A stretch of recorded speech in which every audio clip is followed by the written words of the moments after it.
আমরা সাইডে ডিউটিতে ছিলাম। তো ওখানে জুডিওর যে ইয়েটা রয়েছে ওখান থেকে মানে অ্যাক্সিডেন্টটা হয়েছে আর পিছনে একজন মহিলা ছিলেন, একজন বাচ্চা ছিলেন। মহিলার বাচ্চাটা পড়ে গেছে স্কুটি থেকে, আর মানে ওনার বরকে মানে টানতে টানতে নিয়ে এসছে ওই একটা ডাম্পারটা এসে এখানে ফেলেছে, বডিটা এখানে পড়েছে। তারপর ডাম্পার পালিয়ে যাওয়ার চেষ্টা করছিল, তারপর ডাম্পারটাকে আটকানো হয়েছে। ডাম্পারের সম্ভবত যে সঙ্গে ছিল মানে ড্রাইভার, ও নেমে পালিয়েছে। হ্যাঁ, খালাসিকে গ্রেফতার করেছে আছে, ওখানে গেলে ওটা বোঝা যাবে, আমি বিস্তারিত বলতে পারবো। ওই ভিডিওর সামনে থেকে টানতে টানতে নিয়ে এসছে, মানে তখন থেকে পিছটাচ্ছে বডি।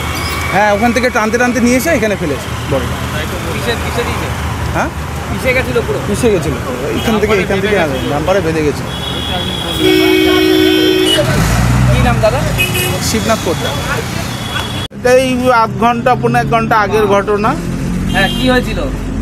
এটা আমরা দেখলাম, আমরা তো দেখিনি, আমরা একটা আওয়াজ পেলাম, একটা আওয়াজ পাওয়ার পরে দেখছি একটা লোক ওখানে পড়ে গেছে, আর যে গাড়িটা ছিল সে একটা গাড়ি চলে গেল হুস করে, এইটাই দেখেছি আমরা। এই কি গাড়ি ছিল ওটা আমরা ভালো দেখতেও পারিনি, যেহেতু আমি দোকানে ছিলাম। আমরা আওয়াজের পরেই আমি ওটা মানে চোখটা গেছে ওখানে, তখনই আমি দেখেছি। তখন কি দেখলেন? রক্তাক্ত অবস্থায় পড়ে রয়েছে। পুরুষ? কত বছর বয়স হবে?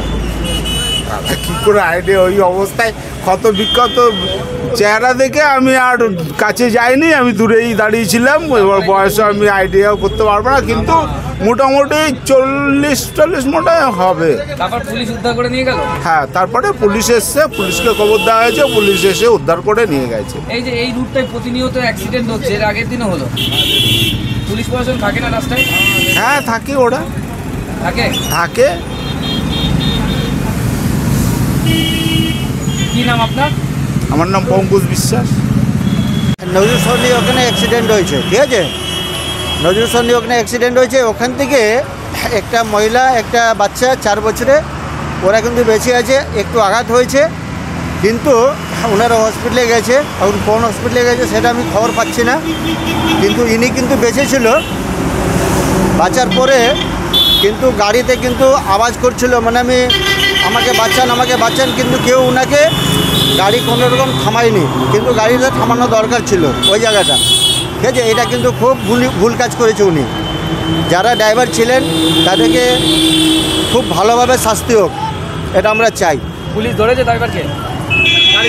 গাড়ি চৌমাথা ধরেছে, চৌমাথার আগে ধরেছে। এই ডিওপি সাহেব ছিলেন বারাসাতের, ওনার সঙ্গে কথা হয়েছে, উনি খোঁজ খবর নিচ্ছেন। আরও আমাদের মধ্যমগ্রাম থানার অনেকগুলো অফিসার ছিলেন, সেটা আমার জানাশোনা। ওনাদের সঙ্গে ডিসকাস হয়েছে, বলছে আমরা কোনোরকম, আমরা দীপঙ্করবাবু ছিলেন, এই ডিপিও সাহেব ছিলেন বারাসাতের। ঘটনাটা ঘটলো মানে কিভাবে তিনি গাড়ির ভেতরে ঢুকে গেলেন? উনি স্কুটি নিয়ে আসছিলেন,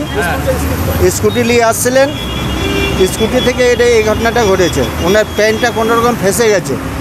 হ্যাঁ, ফেসে যাওয়ার পরে উনি কিন্তু বেঁচে যাওয়ার পরে উনি অনেকটা চেষ্টা করেছে বাঁচার জন্য।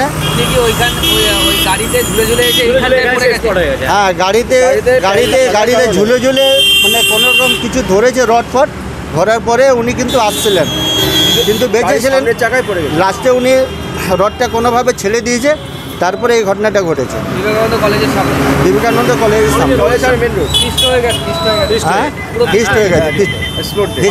মারা গেছেন, স্পট ডেট হয়ে গেছে। কোথায় বাড়ি কিছু জানা গেছে? সেটা এখনো কিছু জানা যায়নি। এই ডিওপি সাহেব বলেছে, এটা আমি খোঁজ খবর নিচ্ছি, যদি আমি পেয়ে যাই তাহলে আপনাদেরকে আমি জানাতে পারবো। কি নাম আপনার? আমার নাম নকুল পণ্ডিত, আমি উদয়রাজপুর দাসপাড়া থাকি।